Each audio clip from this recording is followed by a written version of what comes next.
제가 요 근래 어느 이제 집사님, 권사님 부부 신방을 좀 하는 중에 이야기를 나누면서 보니까 거의 이제 60줄에 서신 분인데, 이러저런 이야기 나누다가 이 결혼 기념일에 아내를 위해서 예쁜 이 선물 영상을 남편이 직접 만드셨더라고요. 야, 이런 면이 있었구나 보면서, 보는 저도 참 감동이 되는데, 야, 이거 받아보시는 아내 되시는 분은 얼마나 감동이 됐을까 하는 그런 생각도 들었습니다. 그러니까 사랑이라고 하는 말, 이것은 여러분 젊은이들의 전유물이 아니죠. 우리는 28 청춘, 이 청춘의 시절의 사랑을 사실은 남발하기는 합니다. 근데 나이가 들어가면서 그 사랑이라는 단어가 글쎄요, 더 소중하기 때문에 더 아끼는지, 아니면 빈도수는 더 줄어들 수도 있는데, 그렇다고 하여서 인생의 어느 순간에도 사랑이 필요 없는 연령대는 없어요. 해저무는 인생의 황혼기에 속해 있는 어르신들에게도 가장 소중한 말은 사랑이라는 말일 겁니다. 하나님께서도 그래서 성경을 우리가 읽어보면 사랑이라는 말이 얼마나 많이 나오는지 몰라요. 우리 안에 들려주고 싶은 이야기가 바로 이 사랑의 이야기인 것이죠. 코로나 기간 동안에 문화적인 많은 또 이런 변화들이 있었던 중에 그중 한 가지가 뭐냐면 트로트 열풍이 불었다는 거야. 그 가정마다 우리 성도님들 중에도 아마 이 트로트 신예들의 팬클럽 잠정적인 회원이 되셔서 찬송 다음으로 트로트 들으면서 은혜 받으시고 위로 받으시는 분들도 적잖이 있었다, 제가 얘기를 듣고는 있는데요. 제가 즐겨 듣는 장르는 아니기 때문에 관심 깊게 보진 않았지만, 앞서 제가 말씀드린 그런 60줄에 이르러서의 사랑이란 건 어떤 것일까? 아직 저는 가보진 못한 세월이니까요. 그래서 이 제목만 제가 알고 있었던 트로트 그 가수가 부른 노래가 있습니다. 이게 원래 트로트 노래는 아니죠. 7080 그 세대에서 김목경 씨가 원작자로 부르고, 가장 히트를 쳤던 건 리메이크를 해서 김광석 씨가 그 노래를 불렀고, 요즘에는 떠오르는 샛별 임영웅 씨가 어느 60대 노부부의 이야기, 이걸 불러가지고 대히트를 쳤습니다. 그래서 제가 3가지 버전을 다 들어봤어요. 이 감성이란 과연 뭘까 이해해보고도 싶고 하는데, 역시 김광석 씨 그 버전이 마음에 참 많이 와닿더라고요. 김광석 씨가 만약 살아있었으면 지금 시기가 60대 정도 접어들어서 이 노래를 정말 그 나이에 부를 시기이기도 한데, 그가 이 노래를 부르면서 이 목이 메어서 녹음을 하는데 도저히 넘어가지 못했던 소절들이 몇 군데 있다고 해요. 제가 가사를 보니까 이거 어느 시만큼도 비교할 때 결코 모자라지 않을 아름다운 가사더라고요. 제가 한번 읽어드리려고, 노래는 못 부르고 읽어드리려고. 아마 나이가 지긋하신 분들은 이런 표현 방식이 오히려 우리에게 더 잘 와닿을 거예요. 막 젊은이들이 사랑해 사랑해 사랑해, 뜻모를 사랑이라고 빗발치는 말들보다 재미난 건 이 노래는요, 사랑이라는 두 글자가 한 번도 안 나와요.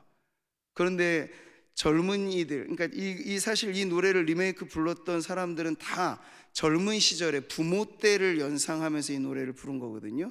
우리 부모들 세대가 어떻게 사랑을 노래했는지. 근데 그게 젊은이들의 마음에도 감동이 되는 거예요. 이런 노래죠. 곱고 희던 그 손으로 넥타이를 메어주던 때, 어렴풋이 생각나오. 여보, 그때를 기억하오. 막내 아들 대학 시험 뜬 눈으로 지내던 밤들, 어렴풋이 생각나오. 여보, 그때를 기억하오. 큰딸 아이 결혼식, 그 결혼식 날 흘리던 눈물방울이 이제는 모두 말라. 여보, 그 눈물을 기억하오. 이 노래가 남편이 아내를 먼저 떠나보내는 시점에서 고백하는 말이에요. 여보, 이제 안녕히 가시게, 안녕히 가시게.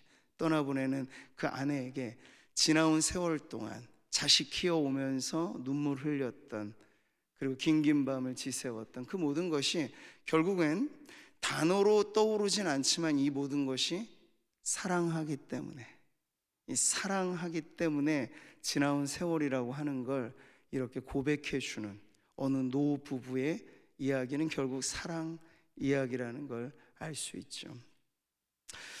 저는 오늘 아가서가 우리에게 초대해 주는 그 자리가 바로 이와 같습니다. 물론 아가서는 아주 농밀한, 그리고 아주 강렬한 사랑이라고 하는 단어도 많이 나와요. 그렇지만 장면 장면에 우리가 묘사들을 볼 때 사랑이라고 하는 그 한 단어 꺼내지 않아도 그 상황적인 묘사 자체가 이건 사랑이지, 사랑하기 때문에 이러는 것이지 하는 것을 절절하게 느끼게 해주는, 그러니까 아주 직설적으로 사랑이라는 말을 하지 않고 오히려 간접적으로 여보 당신의 눈물을 기억하오, 그런 어떠한 그 서로의 세월 동안에 묻어있는 그 기억들이 오히려 더 가슴 깊은, 감명 깊은 사랑으로 와닿을 수도 있다는 거예요. 근데 성경을 보면 바로 하나님께서도 우리에게 직설적인 화법만이 아니라 간접적으로 더 깊은 사랑을 우리에게 말씀해 주시는 적이 있어요. 오늘 우리는 아가서를 통해 그것을 함께 살펴보게 되는 거죠. 자, 여러분 7절의 노래가 이렇게 대상을 향해서 고백을 하는 것, 내 마음으로 사랑하는 자야, 이건 여인의 고백입니다. 여기서 우리는 진실한 사랑의 수원지를 발견하죠. 그것은 마음입니다. 여러분, 마음에서 우러나오는 사랑이 진짜예요. 우리가 왜 마음에도 없는 소리 하네 이런 말 하잖아요. 근데 마음에도 없는 사랑을 말하는 것만큼이나 사랑의 가장 모독스러운 그런 것도 없을 거예요. 사람에 대한 사랑이든지 성도로서 하나님에 대한 사랑이든지, 사랑이란 본디 마음에서 샘솟는 깨끗한 샘물 같아야 정말 아름다운 사랑이 되는 것입니다. 여러분, 우리가 살아가는 이 세상이 조장하는 사랑은 사뭇 다르죠. 육체적인 감각에 의존해서 사랑을 끌어내는 경우가 많아요. 둘 다 무언가 잡아 끈다라고 하는 끌림의 요소는 있겠지만, 성경이 우리에게 말해주고 가르쳐주는 사랑은 그 끌림이 마음으로부터 시작되는 것인 반면, 이 세상이 즐기고 원하는 사랑은 육체의 감각으로부터 그 끌림을 이끌어내는, 그러니까 그러한 사랑을 진짜 사랑인 줄 알고 살아가다 가면 사랑 아닌 사랑에 눈이 멀어서 지나고 나니 이거 내가 왜 그랬지 하고 한숨 쉬며 후회할 만한 일들만 많아지는, 이게 세상의 사랑의 특징입니다. 자, 아가서에 나오는 이 여인은 그 마음에서부터 끌리는 사랑으로 지금 자신의 사랑하는 이를 부르고 있습니다. 그러니 오늘 이 노래, 우리 짧은 두 구절이지만 상황적으로는 우리가 이해할 수 있어요. 지금 두 사람이 떨어져 있는 상태구나 하는 걸 알 수 있죠. 함께하지 못함으로 인해서 더 간절하게 찾고 있는 그 마음을 지금 우리는 보게 되는 거예요. 그러니까 여러분, 사랑이라고 하는 건 절대로 명사적이지 않아요. 그러니까 머물러 있지 않아요. 사랑은 동사입니다. 사랑은 움직이는 거예요. 사랑하는 대상을 향하고 사랑하는 대상을 찾고 찾아서 만나기까지 움직이게 하는 것, 이게 바로 사랑의 힘인 것이죠. 여러분, 누군가를 떠올리시든지 그 사랑의 대상이 부모 자식일 수도 있고 연인일 수도 있고 부부지간일 수도 있고, 또 우리가 넓은 의미에서 성도들에 대한 사랑일 수 있고, 그리고 가장 깊게는 하나님에 대한 사랑, 우리가 모든 것을 다 이 사랑이라고 하는 것을 통해 살펴볼 때 그 특징은 하나로 잡혀질 수 있어요. 사랑은 그 대상을 갈망한다는 거죠. 찾는다는 거예요. 사랑하면 생각나고 사랑하면 보고 싶고, 그래서 보고 싶기 때문에 찾아가게 만드는 게 바로 사랑이라는 거죠. 우리 성경을 읽다 보면 하나님을 대상으로 한 성도의 사랑도 아가서에 나와 있는 이 표현에 절대로 뒤지지 않을 만큼 아주 간절하게 고백되는 걸 보게 됩니다. 시편 42편 고라자손의 시로 알려진 여기서 이 시에서 우리는 하나님을 향한 성도의 애틋한 사랑이 어떠한가를 보게 되죠. 같이 읽겠습니다. 하나님이여 사슴이 시냇물을 찾기에 갈급함 같이 내 영혼이 주를 찾기에 갈급하니이다. 네. 그러니까 아가서가 표현상 청춘 남녀와 같은 사랑하는 연인지간의 노래이지만 더 깊은 곳에서 우리는 하나님과 그의 백성 그리스도와 그의 신부된 교회의 사랑을 노래하고 있는 것으로 이해하면 여기에 나와 있는 모든 것들이 우리의 신앙의 언어로서는 하나님을 찾기에 갈급한 사랑, 하나님 생각하면 너무 좋고 생각하는 것만으로는 만족할 수 없어서 하나님을 만나고자 하는 그런 열정, 이게 바로 하나님을 찾는 성도들의 마음이라는 것을 알 수 있어요. 내 마음으로 사랑하는 이를 부르는 이 여인의 고백 속에서 오늘 하나님을 예배하는 성도님들의 마음을 되짚어 보십시오. 여러분의 마음은 하나님을 생각할 때 움직이십니까? 어떻게 움직이나요? 사랑으로 움직이기를 바랍니다. 네. 그래서 하나님을 찾고자 이 예배의 자리에 나온다는 건 다름 아니에요. 하나님을 찾아 만나고자 하는 그 사랑의 목마름으로 여러분이 예배의 자리에 나오시고, 그래서 이 예배의 가장 큰 복이라고 하는 것은 바로 하나님을 만나는 데 있습니다. 네. 하나님을 만나고 돌아가는 여러분 되시기를 축복합니다. 마음으로 사랑하는 이를 부르는 지금 이 여인, 곁에 없는 연인을 찾고 있죠. 이것은 사랑의 구애이기도 하고 둘만의 그런 만남을 열심히 찾고자 하는 이 밀회에 대한 열망이기도 합니다. 우리는 앞달락에서 이것이 하나의 시요 노래이기 때문에 비유적인 언어들이 많이 나와요. 그래서 사랑하는 이를 앞부분에서는 왕으로서 표현을 하는데 지금 이 구절에서는 사랑하는 이를 똑같은 대상이에요. 근데 그 대상이 목자로 표현되고 있습니다. 솔로몬이라고 하는 술람미와의 이 관계 속에 솔로몬은 그 여인에게 왕 같은 존재이기도 하고 때로는 목자와 같은 이로 여겨지기도 하죠. 동일한 한 사람에 대한 다양한 표현은 우리가 하나님에 대한 다양한 표현을 이해할 때 충분히 이해할 만한 부분입니다. 그래서 지금 어떤 백성의 지엄한 군주로서 군림하는 왕으로서만 여겨지는 것이 아니고 양떼를 보살피는 그런 자애로운 목자와 같이 지금 이 여인은 사랑하는 이를 찾고 있다는 거죠. 자, 그 목자로서 지칭되는 이 사랑하는 이를 찾고자 이 여인은 지금 그가 일하는 곳, 양떼들을 돌보는 곳, 그래서 정오의 떼약볕에 양떼들을 풀어 쉬게 하며 그 역시도 쉬는 곳, 바로 그런 장소를 지금 가르쳐 달라고 요청하고 있죠. 7절입니다. 내 마음으로 사랑하는 자야, 내가 양치는 곳과 정오에 쉬게 하는 곳을 내게 말하라. 가르쳐 주세요. 당신이 양치는 곳이 어디인지, 그리고 당신의 그 양떼들을 쉬게 하는 곳이 어디인지 왜 알고 싶은 걸까요? 사랑은 찾게 됐다고 하잖아요. 찾아가고 싶은 거죠. 그 자신의 목자로 부르게 되는 그 사랑하는 이를 만나고 싶어서 가르쳐 달라고 지금 애원하고 있는 거예요. 자, 이어서 나오는 구절을 우리가 읽어보면요, 그 여인이 사랑하는 이를 만나지 못했을 때 자신의 처지가 얼마나 딱한지를 이렇게 말해주고 있어요. 뒷구절이죠. 내가 내 친구의 양떼 곁에서 어찌 얼굴을 가린 자같이 되랴. 이 말은요, 지금 사랑하는 이 목자로 불려지기는 그 사람을 만나지 못하면 자기는 방황할 뿐이고, 그리고 그 주변인들에게 너울을 쓴 여인으로 취급된다. 그러니까 아주 부정적으로는 당시의 문화권에서 너울을 쓴 여인 취급받는다는 건 매춘부로 여겨지기도 하고, 이건 아주 극단적인 표현이기도 하죠. 그러나 보통 여인이 너울을 쓰고 있는 것처럼 여겨진다는 건 매우 이상한 상황으로 지금 몰려가고 있는 그러한 형편인 걸 보여주고 있어요. 그러니까 지금 이 똑같은 구절을 현대인의 성경에서 보면 조금 더 우리가 이해하기 쉽게 번역을 했는데, 보십시오.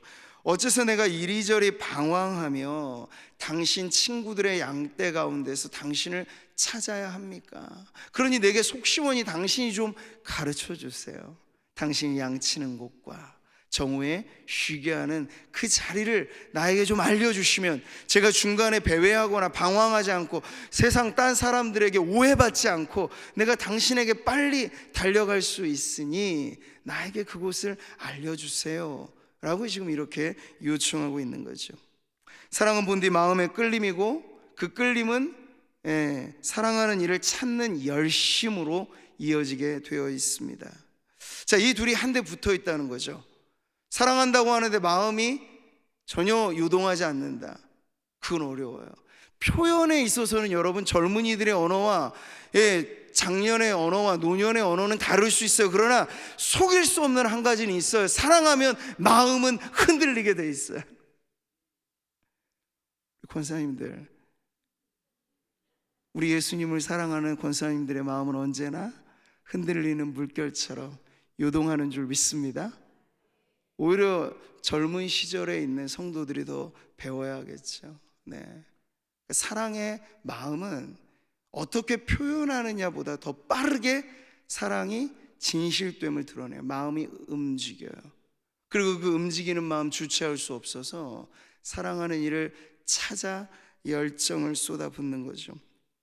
우리는 다윗이 한 나라의 왕이었으면서 동시에 하나님을 애틋하게 사랑했던 한 성도로서 그가 지었던, 그러니까 솔로몬은 누구 피를 이어받았어요? 그 아버지 다윗의 피가 있는 거예요. 그 예술가적인 감성 이런 것도 다 원래 다윗에게 물려받은 거죠. 다윗은 왕이면서 동시에 언제나 하나님을 향해서는 설레일 줄 아는, 그래서 하나님을 정말 애틋하게 찾았던 한 성도로서 그는 이런 노래를 불렀죠. 시편 63편이에요. 같이 읽겠습니다. 하나님이여 주는 나의 하나님이시라. 내가 간절히 주를 찾되 물이 없어 마르고 황폐한 땅에서 내 영혼이 주를 갈망하며 내 육체가 주를 앙모하나이다. 내 영혼이, 내 마음뿐만이 아니라 어찌나 주를 찾고자 했던지 마른 땅이 물을 원하듯이 간절하게 내가 하나님을 찾습니다. 내 육체까지도 그 열망에 지금 반응하고 있습니다. 이게 지금 여러분 다윗의 고백이에요. 간절히 찾는 열심이 이보다 더 아름다울 수 없는 거죠. 지금 아가서에 나오는 여인은 아주 잘 알고 있습니다. 그녀가 사랑하는 이를 만날 때 그 여인은 내가 비록 검으나 아름다운 이렇게 말할 수 있는 사람이에요. 사랑으로 세상의 선입견에서 비껴나고 자신의 존재감이 사랑받음으로 인해서 가장 아름다울 수 있다는 걸 누구보다도 아는 여인이죠. 근데 반대로 그 사랑하는 이의 사랑을 떠나서는 자신의 존재는 아무런 의미가 없어져 버리는 거예요. 마치 사랑하는 이를 만나지 못하는 자신은 누구와 같겠습니까? 부모 잃은 자식과 같은 것이고요. 그리고 친구를 잃어버린 친구, 신랑을 잃은 신부, 임금을 잃은 백성, 이렇게밖에는 여겨지지 않는 거죠. 그러니까 우리가 사람과 사람 사이에도 사람 인자가 보여주는 이 기대어 산다는 것이 결코 독존하지 말라는 거예요. 혼자 서려 생각하지 말라는 거예요. 하나님은 사랑의 공동체로 온 인류를 만드셨는데 죄라는 건 뭡니까? 이걸 끊어내는 거잖아요. 서로 아껴주고 보담아주고 기대어주고 하는 그 관계가 깨어지는 게 죄인데, 가장 심각한 그 죄의 참상은 하나님과의 관계도 끊어 놓는다는 거죠. 그래서 내가 하나님 없이도 살 수 있을 것 같은 오해와 착각 속에 살아가게 되는 것. 그래서 신앙이라고 하는 것이 우리의 마음 가운데 자리 잡으면 그것은 곧 하나님에 대한 사랑으로 불타오르게 되는데, 그 사랑은 결국 하나님을 찾기까지 찾는 것이고 찾아 만날 때까지 멈추지 않는 그런 열정의 불이 타오르게 되는 것이죠. 오늘 우린 두 번째 질문을 해봅니다. 이 아가서에 나오는 여인처럼, 다윗의 노래처럼 우리는 하나님을 어떻게 찾고 있는가? 하나님을 찾는 우리의 마음이 얼마나 간절한가? 찾기까지 찾아 우리는 헤매본 적이 있는가?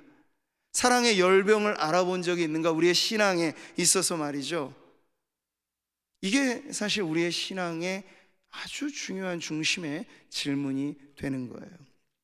자, 마지막 세 번째, 우리는 오늘 읽은 이 아가서의 두 구절이 사실 앞뒤의 단락과 아가서는 우리가 앞으로도 읽어갈 때 이걸 논리적인 짜임새로 이해하려고 하면 읽혀지지 않는 부분이 많아요.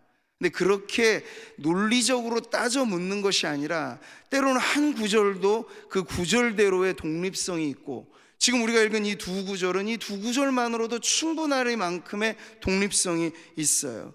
장면이 확확 바뀌게 되는데 그 장면이 바뀔 때마다 우리가 쫓아가서 야, 이 장면에서 말하고자 하는 게 뭘까를 유심히 멈춰서 들여다보면 되죠. 그래서 우리는 이 장면의 전환이 목자의 일터로 향하고, 그 목자가 누구이기에 이 아가서의 여인이 사랑하는 임이기 때문에 그의 일하는 자리까지도 궁금해하고, 거기서 가서라도 버선발로 달려가서 좀 찾아가 만나고 싶어하는 이 여인의 목마른 그러한 열망을 보게 되는 거죠. 아가서를 제가 앞서서도 몇 차례 말씀드렸던 부분 중에 이걸 마치 뮤지컬로 공연을 하자면 솔로몬은 지금 이 대본을 쓰고 있는 거예요. 그래서 어느 부분은 남성 파트, 남성 솔로, 어느 부분은 여성 솔로, 어떤 부분은 듀엣으로 서로 대화하듯 주고받는 노래, 그리고 어떤 파트는 이 여인의 친구들로 나오는 이 동무들의 합창, 이렇게 부분에 이 노래적인 요소들이 있거든요. 그래서 지금 우리가 8절을 읽게 되면 이 8절의 노래는 과연 누가 부르는 노래인가가 조금 물음표가 찍히는 대목이기도 해요. 8절 한번 같이 더 읽어보죠. 여인 중에 어여쁜 자야, 내가 알지 못하겠거든 양떼 발자취를 따라 목자들의 장막 곁에서 너의 염소 새끼를 먹일지니라. 이 구절이 한번 읽고 이렇게 할 때 아리송송한 내용이에요. 그렇죠?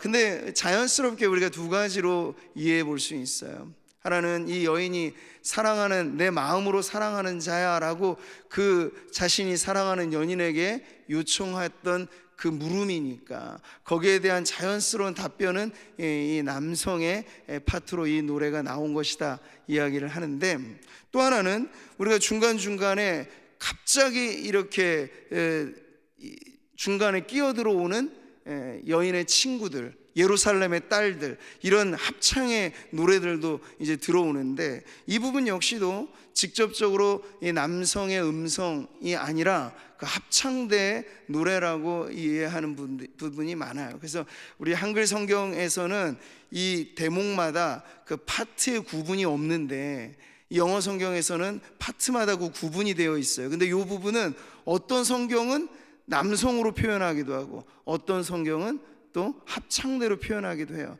그러니까 둘 중에 어떤 부분으로 이해해도 다 가하다라고 우리가 일단은 받을 수 있겠는데, 남자가 노래했든 합창대가 노래했든 문제는 그보다 더 중요한 건 이 여인에 대한 질문에 지금 답을 주는 노래로 이 8절이 들려지게 된다는 거죠.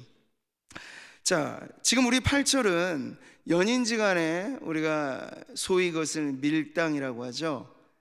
당기고 밀고 서로 주거니 받거니 하는 그러한 요소들이 여기에 묻어 있는 걸 보게 됩니다. 당신이 어디에 있는지 좀 말해주세요. 내비게이션의 좌표를 좀 일러달라는 건데, 지금 들려지는 답변은 모호해요. 직접 어디로 와라, 번지수를 가르쳐 주는 게 아니라 좀 모호하게 들리죠. 8절 한 번 더 보시죠. 여인 중에 어여쁜 자야, 네가 알지 못하겠거든 양떼 발자취를 따라 목자들의 장막 곁에서 너의 염소 새끼를 먹일지니라. 양떼들의 발자취를 따라오라는 거예요. 무슨 추적 24시 그런 것도 아니고 내 사랑하는 이를 지금 찾아서 그가 치는 양떼들의 발자취를 찾아오라고 지금 이야기를 해주고 있죠. 그리고 그 주변 사람들에게 당신의 신분이나 모습이 이상하게 보이지 않으려면 당신도 여자의 몸이지만 이렇게 너의 염소 새끼를 먹일지니라, 같은 양 무리에 속해 있는 사람의 일원으로 당신도 보여주면 좋겠소라고 지금 알려주고 있는 거죠. 밀당, 어찌 보면 사랑의 숨바꼭질, 찾고 찾는 사랑의 놀이, 이게 지금 여기에 있어요. 짓궂은 장난이 아니고 사랑하기 때문에 때로는 자신이 잠깐 숨어 있을 수도 있는, 그래서 더 애타게 만들고 숨어 있다가 짠하고 나타나서 서로 또 만남의 그 기쁨을 어린아이처럼 즐거워하고 하는 그런 요소가 지금 여기에 보이게 되는 거죠. 근데 왜 하필이면 이 8절은 그 사랑하는 이를 만나는 자리를 가르쳐 줄 때 양떼의 발자취를 따라 가보라고 이야기를 해주는 걸까요? 그 이유는 매우 분명하죠.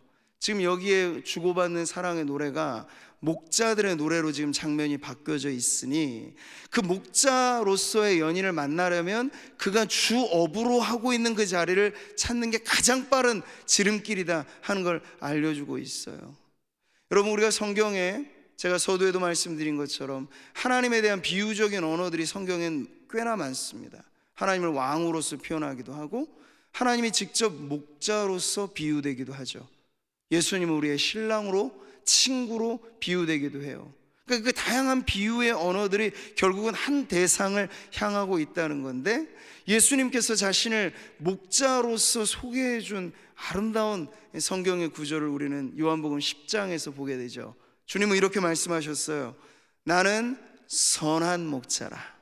선한 목자는 양들을 위하여 목숨을 버리거니와, 라고 주님은 선한 목자로서 자신을 알려주시는데, 이 선한 목자의 특징이 뭐라고요?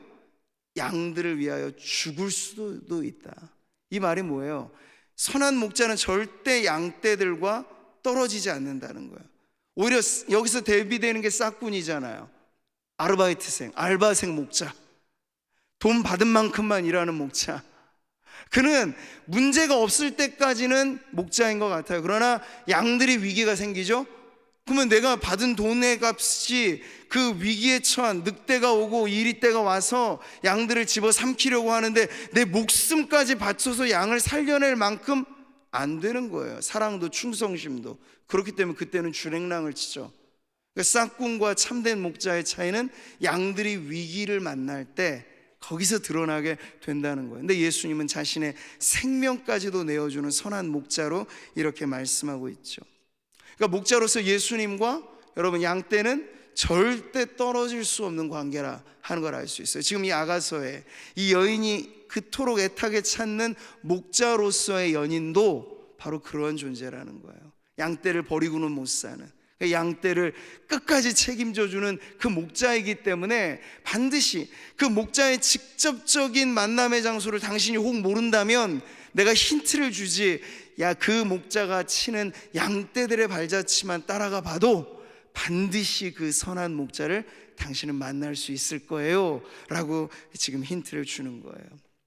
자, 여기서 우리는 빨리 이해를 할 수 있어요. 이 아가서가 예수님과 그의 양떼로서의 교회와의 관계를 얼마나 아름답게 우리들에게 보여주는가 하는 걸 말이죠.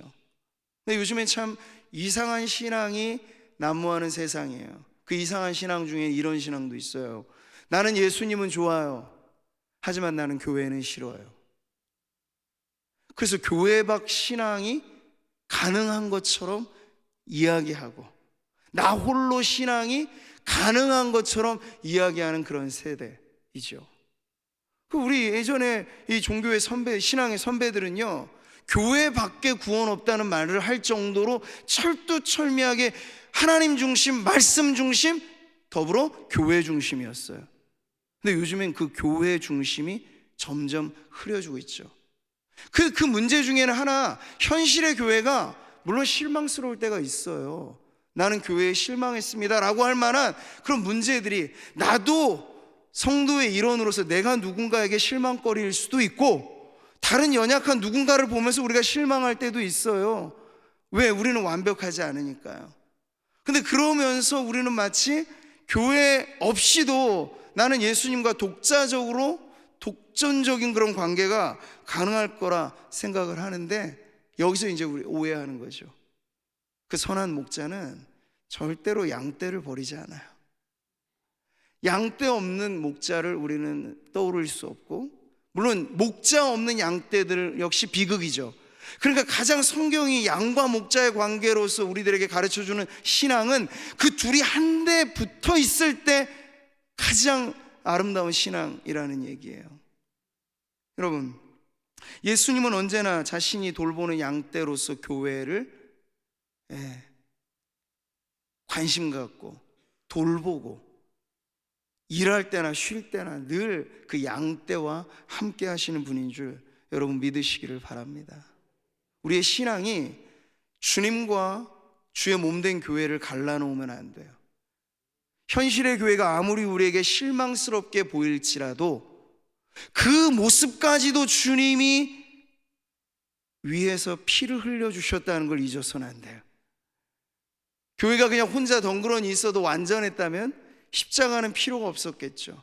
그러나 주님이 십자가 지심은 우리가 그렇게 홀로 완전할 수 없는 공동체이기 때문에 여러분이 교회를 보며 실망스러울 때 빨리 생각하셔야 돼요. 그 모습 때문에 예수님이 피 흘려주셨구나. 교회는 예수님이 피로 값주고 사신 교회라고 말씀을 하고 있잖아요. 그래서 예수님을 만나려고 오늘 아가서가 가르쳐주는 이 힌트를 여러분은 소홀히 대하서는 안 됩니다. 양떼의 발자취를 찾아가셔야 돼요. 주의 이름으로 모인 성도들의 그 모임을 벗어나서는 안 돼요. 우리는 그 양떼의 발자취를 따라 가서 그 양떼들과 함께하는 우리의 선한 목자 예수님을 만남으로 우리의 사랑이 그토록 원하는 사랑의 대상으로서 예수님과의 만남이 성도들의 신앙 가운데 늘 이어지게 되기를 축복합니다. 예수님을 향한 사랑과 예수님의 몸된 교회를 향한 사랑이 분리될 수 없어요. 분리돼서도 안 돼요. 그러니 여러분은 언제나 주님을 향한 사랑만큼이나 주의 몸된 교회를 향한 사랑이 하나가 되도록 힘쓰셔야 합니다. 그게 바로 오늘 우리가 그토록 바람하지 않는 사랑하는 주님을 만나는 길이고 그 만남을 통해서 은혜를 누리는 그러한 길인 줄 믿으시기 바랍니다. 자, 오늘 말씀을 정리하겠습니다. 노래 중에 노래, 이 최고의 사랑 노래 아가를 통해서 오늘 우리는 사랑의 속성을 보았죠. 마음의 끌림이에요. 마음의 끌림. 나이와 상관없이 우리의 마음의 끌림으로써 주님을 생각할 때 가장 건강한 신앙은 설레임이 있을 거예요. 가장 건강한 신앙은 언제나 가슴 설레는 주님을 만나고 싶은 그런 열정이 있을 거예요. 이것이 기준이 되어서 오늘 우리는 예배하는 자리를 찾아 사모해야 할 줄 믿습니다. 그리고 사랑하면 반드시 찾게 되어 있어요. 사랑하는 이를 만나기까지 찾게 되어 있어요. 여러분, 구약 성경에서 잠언에 보면 지혜를 의인화시켜서 지혜가 부르는 노래를 이렇게 전해주죠. 같이 읽겠습니다. 나를 사랑하는 자들이 나의 사랑을 입으며 나를 간절히 찾는 자가 나를 만날 것이니라. 아멘. 의인화된 지혜의 노래는 진정 로고스로 이 땅에 오신 참 지혜요 참 생명이신 예수님의 노래와 다르지 않을 거예요. 예수님이 오늘도 아가서를 통해서 우리에게 불러주시는 노래, 우리가 찬송으로도 부르지만 오늘 브라가 찬양대가 찬양으로도 우리에게 들려준 노래가 그 사랑의 노래잖아요. 우리를 향해 부르시는 주님의 음성은 나를 찾는 자가, 간절히 찾는 자가 나를 만날 것이라 가르쳐주고 있어요. 여러분, 사랑은 절대 수동적이지 않습니다. 사랑만큼 능동적인 게 없어요. 사랑은 찾아갑니다. 구하라, 찾으라, 두드리라. 이 말씀에서 여러분, 찾는 자가 찾아낼 것이요. 우리는 이걸 무언가 축복의 어떤 사물화된 응답으로만 생각을 하지만 진정 우리가 찾아서 만나서 복을 받는 가장 최고의 대상은 찾는 자가 찾아낼 것이요, 숨어있는 그리스도, 숨바꼭질처럼 주님과의 사랑의 관계에서 주님을 찾아 만나는 것이야말로 우리에게 가장 큰 복 중에 복인 줄 믿습니다. 그러니 찾으세요. 여러분, 기도할 때마다 주님의 임재를 구하시고요, 예배할 때마다 주님을 찾으세요. 주의 얼굴빛을 구하시고, 그래서 움직이는 여러분의 마음이 사랑의 설렘으로 움직이는 것이라면 그것에 만족을 주시는 이는 한 분밖에 없어요. 바로 우리가 사랑하는 이 예수 그리스도, 그 주님과의 만남을 통해서 우리가 다시 한번 세월이 지나도 변치 않는 늘 가슴 찐한 감동의 사랑으로 내 사랑하는 주님, 그리고 주님의 양무리와 같은 교회 안에서 우리 그 사랑의 교제가 날로 더 깊어져 가는 우리 성도님들 되시기를 주님의 이름으로 축복합니다.